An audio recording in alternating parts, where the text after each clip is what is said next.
قرآن اور حدیث سے بھی ہمیں یہ بات معلوم ہوتی ہے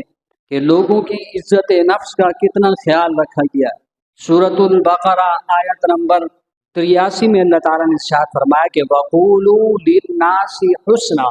آپ لوگوں سے بات کرو اچھے طریقے کے ساتھ، ایسے طریقے سے بات نہ کرو کہ سامنے والے کو تکلیف ہو، فرمایا کہ اچھے طریقے سے بات کرو۔ اسی طرح سورۃ بنی اسرائیل کی آیت نمبر 70 میں ارشاد فرمایا۔ اس آیت مبارکہ کے اندر بھی اللہ تعالیٰ نے ارشاد فرمایا وَلَقَدْ كَرَّمْنَا بَنِي آدم، میں نے بنی آدم کو،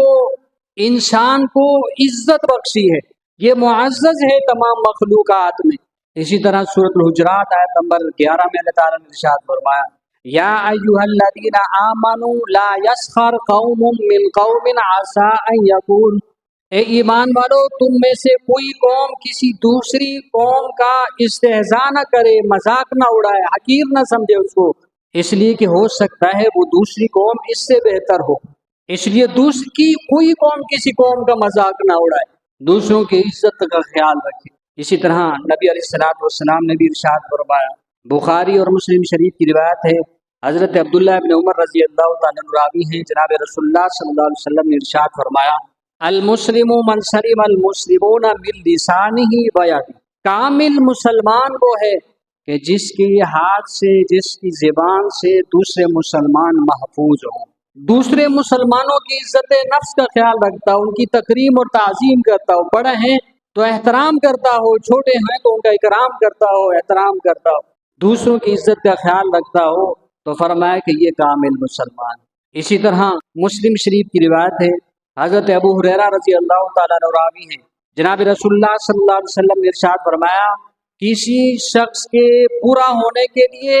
اتنا ہی کافی ہے کہ وہ اپنے دوسرے مسلمان کو حقیر سمجھے۔ وہ کسی مسلمان کو حقیر سمجھتا ہے تو فرمایا کہ وہ حقیر ہے یا نہیں ہے، لیکن نبی علیہ الصلوۃ والسلام نے فرمایا کہ آپ کے برا ہونے کے لیے اتنا کافی ہے کہ آپ نے کسی کو برا سمجھا، حقیر سمجھا، نبی علیہ الصلوۃ والسلام نے فرمایا کہ ایسا شخص برا ہے، ایسے شخص کے اندر برائی کی اور علامت دیکھنے کی ضرورت نہیں ہے۔ فرمایا کہ کسی دوسرے مسلمان کو حقیر سمجھتا ہے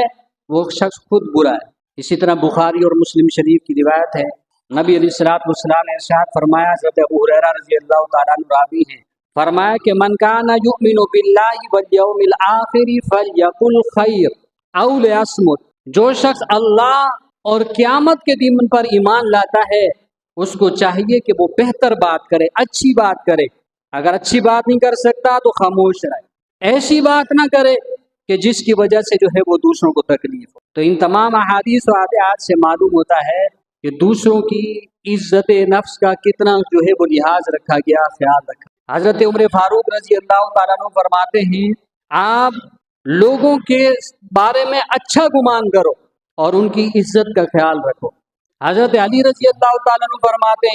فرماتے ہیں آپ لوگوں کے ساتھ ایسا برتاؤ کرو جیسا تم اپنے لیے جو ہے وہ پسند کرتے ہو۔ حضرت انس بن مالک رضی اللہ تعالیٰ عنہ فرماتے ہیں کہ میں نبی علیہ الصلوۃ والسلام کی خدمت میں 10 سال رہا، ان 10 سال میں غلطیاں بھی ہوئیں، آپ صلی اللہ علیہ وسلم نے نصیحت بھی فرمائی، تنبیہ بھی فرمائی، لیکن کبھی آپ صلی اللہ علیہ وسلم نے مجھے ڈانٹا نہیں، اف تک نہیں کہا، میری بے عزتی نہیں کی، پیار سے، محبت سے میری جو ہے وہ اصلاح فرمائی۔ عمر میں چھوٹے تھے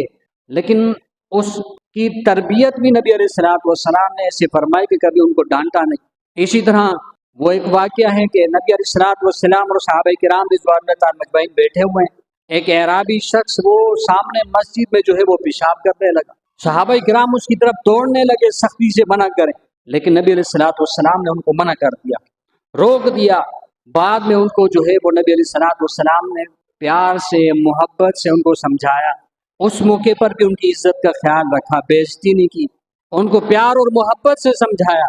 اور اس کا اثر بھی یہ ہوا پھر آپ صلی اللہ علیہ وسلم کے اس انداز سے وہ بہت متاثر ہو۔ تو نبی علیہ الصلوۃ والسلام کی تعلیم سے اور قرآن کریم کی آیات سے ہمیں معلوم ہوتا ہے کہ لوگوں کی عزت کا کس قدر خیال رکھا ہے۔ جو حضرت یوسف علیہ الصلوۃ والسلام نے بھی اس موقع پر جو فرمایا کہ مجھے اللہ تعالیٰ نے جیل قید خانے سے اس مقام تک پہنچایا، کنویں کا تذکرہ نہیں فرمایا، وہاں پر بھی حضرت یوسف علیہ الصلوۃ والسلام کی غرض صرف یہی تھی کہ لوگوں کے سامنے میرے بھائی جو ہے وہ